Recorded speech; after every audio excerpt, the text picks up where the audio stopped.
अब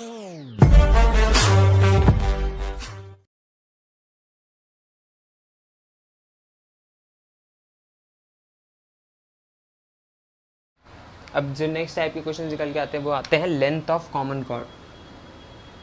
length of common chord. अब cord मतलब कॉर्ड और सेकेंड के बीच का डिफरेंस मैंने बता दिया था, और कॉर्ड भी पता ही आपको क्या होता है। तो क्या होता है कि दो सर्कल है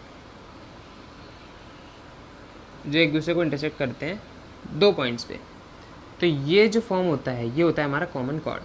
ठीक है, सपोज ए बी है।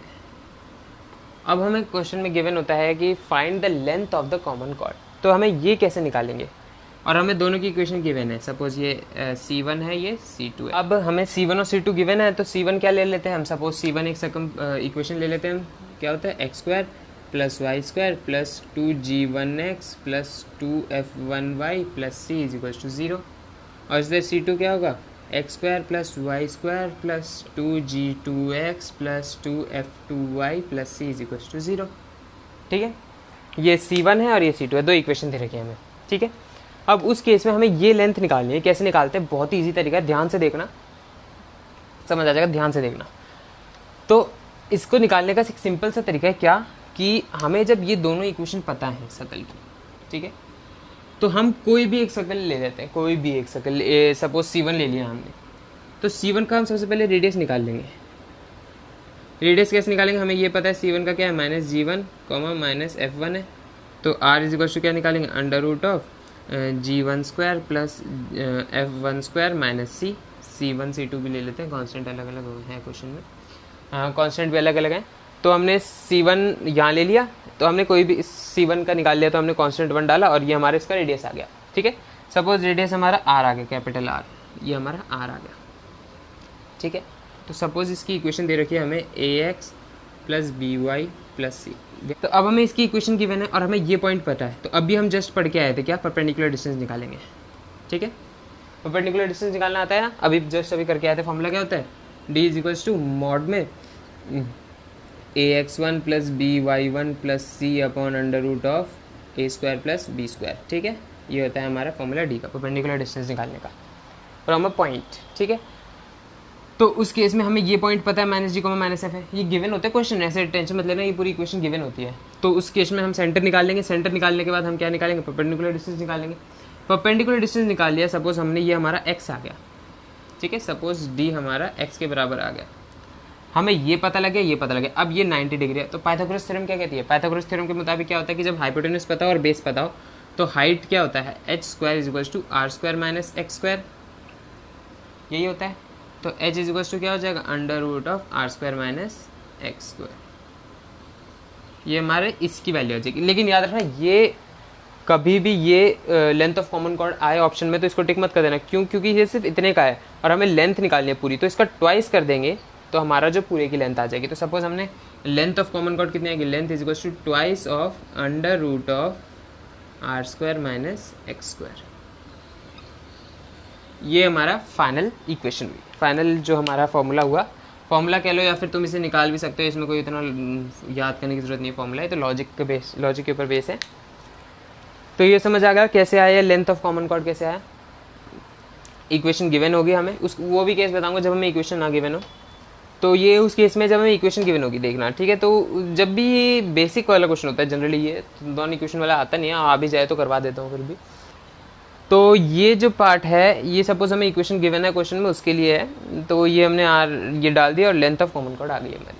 ठीक है, ये तरीका है सिंपल। अब उस केस की बात करें जब हमें इक्वेशन दे ही नहीं रखा कॉमन कॉर्ड का, तो उस केस में क्या करेंगे, हम सबसे पहले इक्वेशन निकालेंगे कॉमन कॉर्ड की। तो equation of a common chord निकालेंगे, तो कैसे निकालेंगे, equation of a common chord निकालने का तरीका है C2 - C1 = 0। जब हम C2 - C1 = 0 कर देंगे तो x² से x² y² कट जाएगा और इनसे एक सिंपल स्ट्रेट लाइन यानी कि फर्स्ट डिग्री इक्वेशन आ जाएगी। फर्स्ट डिग्री इक्वेशन ही होती है हमारी लाइन की इक्वेशन, तो इससे हम इक्वेशन निकालेंगे। ये तो उस केस में, लेकिन जनरली क्या होता है कि ऐसा देते नहीं है क्योंकि ये थोड़ा लंबा पड़ जाता है। बाकी इतना कुछ टफ भी नहीं है, आपको सिर्फ दोनों इक्वेशन को माइनस ही तो करना है, ये सारा कट जाएगा, एक सिंपल फर्स्ट डिग्री इक्वेशन आ जाएगी, वही हमारी लेंथ ऑफ कॉमन कॉर्ड होगी। ठीक है, ये कॉर्ड वाला कंसेप्ट समझ आ गया, लेंथ ऑफ कॉमन कॉर्ड कैसे निकालते हैं। अब नेक्स्ट टॉपिक पे आते हैं, जो नेक्स्ट टाइप के क्वेश्चन आते हैं। अब बात करते हैं ऑर्थोगोनल सर्कल क्या होते हैं। ठीक है, नेक्स्ट जो टॉपिक है हमारा वो है ऑर्थोगोनल सर्कल।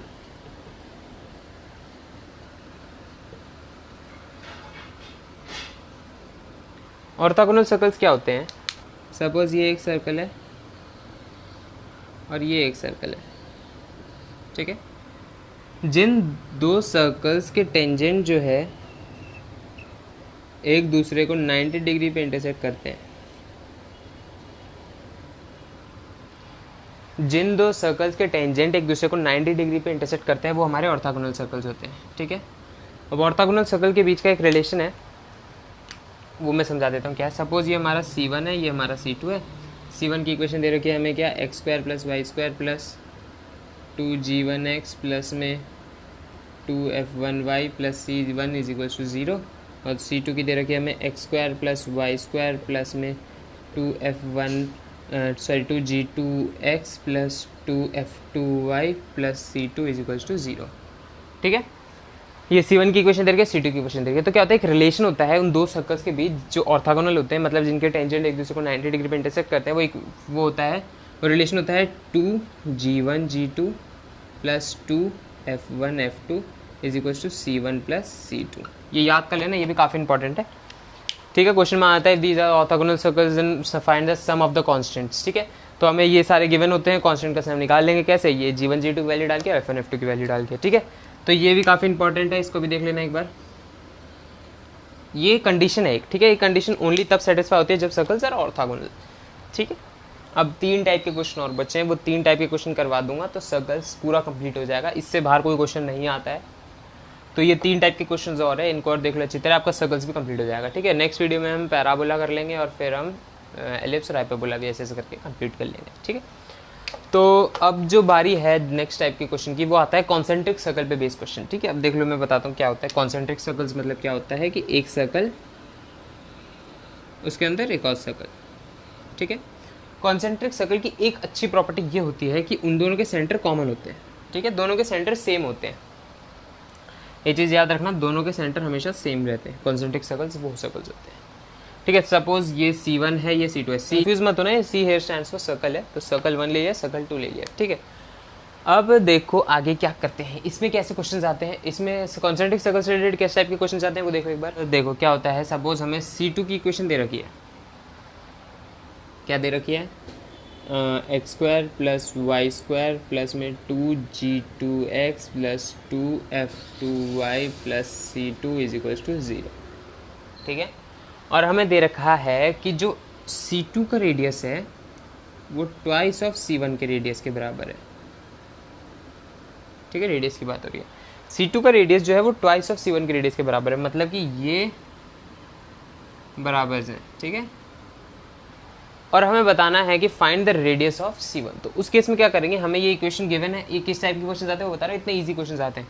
हमने इससे रेडियस निकाल लिया, उसका हाफ कर दिया तो हमारा C1 का रेडियस आ जाएगा। पहला टाइप का क्वेश्चन तो ये होता है पहला टाइप का। अब जो नेक्स्ट टाइप के क्वेश्चन आते हैं वो देखते हैं। वो हमें C2 गिवन है,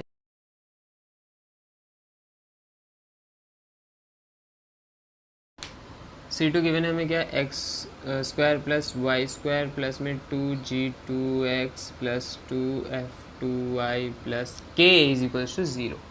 के हमें गिवन नहीं है, इसमें के दे रखा है हमें, और हमें दे रखा है कि जो C2 है वो पास हो रहा है x, y पॉइंट से, ये x, y गिवन होगा। ठीक है, और कांस्टेंट हमें दे नहीं रखा, के दे रखा है, और C1 हमें दे रखा है X square plus Y square plus 2g1x plus 2f1y plus k is equal to 0। दोनों के कांस्टेंट सेम दे रखे हैं। ठीक है,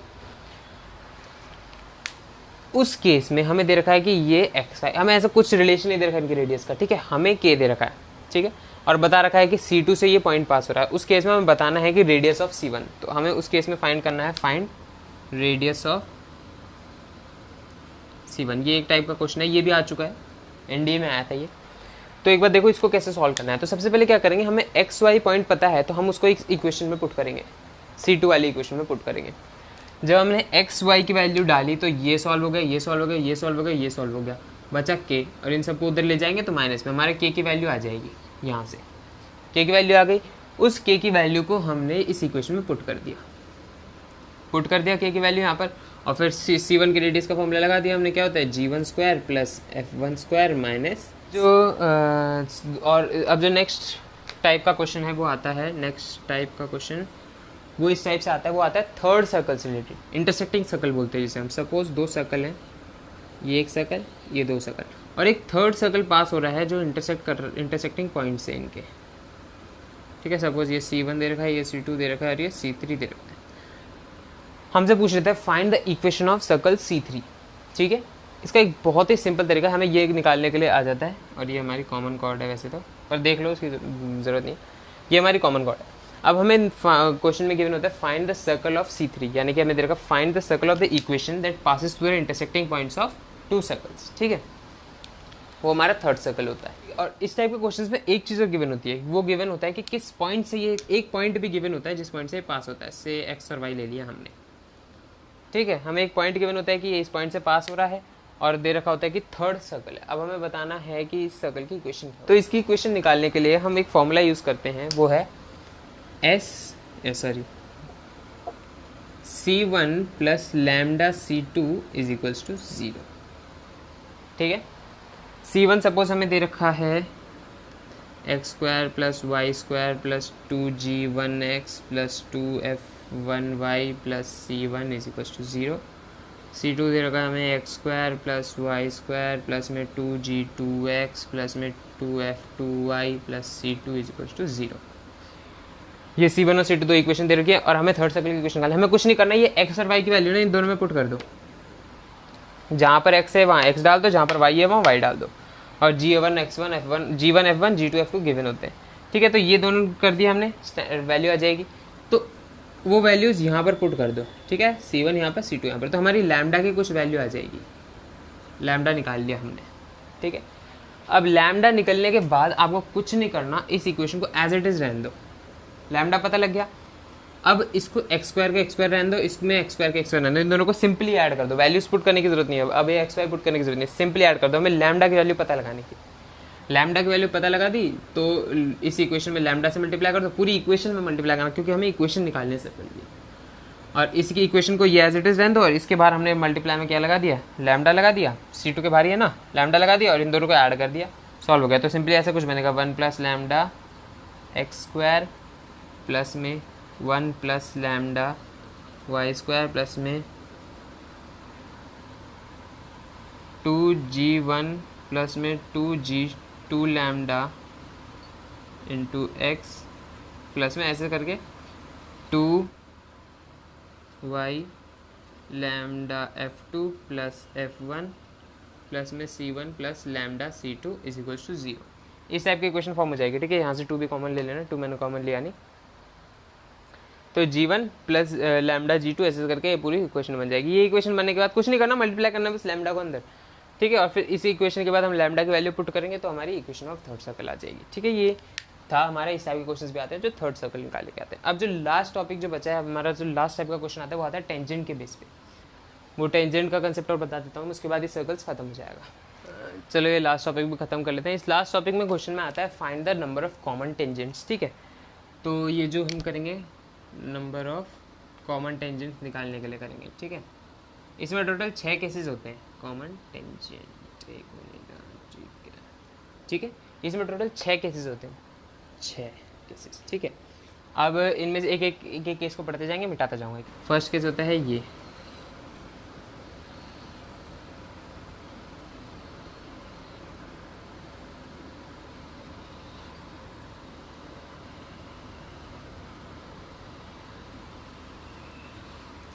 जो टेंजेंट एक्चुअली में फॉर्म होते हैं ना वो 2 टाइप के होते हैं। एक होता है DCT, ये होता है हमारा डायरेक्ट कॉमन टेंजेंट। उसी तरह होता है TCT, ये होता है ट्रांसवर्स कॉमन टेंजेंट, ठीक है।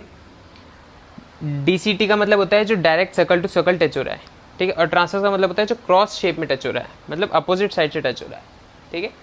तो इस केस में देखो TCT हमारे पास कितने हैं, 2, एक ये और एक ये, और DCT हमारे पास कितने हैं, 2, तो टोटल कॉमन टेंजेंट्स कितने हो गए, 4। अब क्या होता है, इस केस में एक कंडीशन होती है, वो कंडीशन क्या होती है, C1 C2 is greater than R1 plus R2।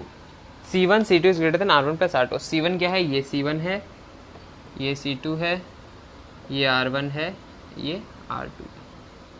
ठीक है, ये कंडीशन होती है C1 C2 is greater than R1 plus R2। ये उस कंडीशन में होता है जब दो सर्कल ऐसे होते हैं जिनमें 2 DCT होता है और 2 TCT होता है। ठीक है, DCT होता है डायरेक्ट कॉमन ट्रांसवर्स और डायरेक्ट कॉमन टेंजेंट, और TCT होता है ट्रांसवर्स कॉमन टेंजेंट। ठीक है, तो टोटल 4 कॉमन टेंजेंट होते हैं फर्स्ट केस में।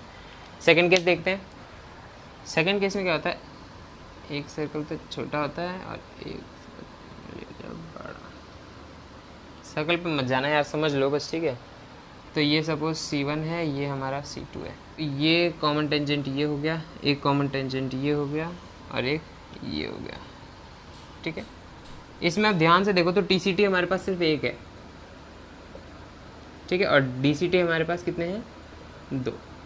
तो टोटल कॉमन टेंजेंट्स कितने हो गए, 3। DCT एक है ना, ट्रांसवर्स कॉमन टेंजेंट सिर्फ एक ही है, और DCT हमारे पास 2 हैं डायरेक्ट कॉमन टेंजेंट। ठीक है, और इसकी जो कंडीशन बनती है वो बनती है C1 C2 is equals to R1 plus R2। उसमें तो क्या बनी थी, C1 C2 is greater than R1 plus R2 first case में। इसमें बनती है C1 C2 is equal to R1 plus R2। अब आते हैं केस थर्ड पे। ठीक है, थर्ड केस क्या कहता है, थर्ड केस इस केस में होता है जब सर्कल्स आर इंटरसेक्टिंग। ठीक है, व्हेन सर्कल्स आर इंटरसेक्टिंग तो क्या होता है, इसमें से 2 टेंजेंट्स होते हैं और वो भी DCT 2। तो कॉमन टेंजेंट्स कितने हो गए, common tangents is equals to 2। इसमें TCT होता ही नहीं है, TCT इज इक्वल्स टू 0। ठीक है, TCT होता ही नहीं है। ये हमारा C1 C2। ठीक है, C1 और C2। और अब इसकी क्या कंडीशन होती है, इसकी कंडीशन होती है R1 minus R2 is less than C1 C2 is less than R1 plus R2। ठीक है, ये इसकी कंडीशन होती है थर्ड केस में। उस केस में जब DCT से 2 होते हैं, TCT 0 होता है और नंबर ऑफ कॉमन टेंजेंट्स 2 होते हैं। फोर्थ केस क्या होता है, फोर्थ केस ये होता है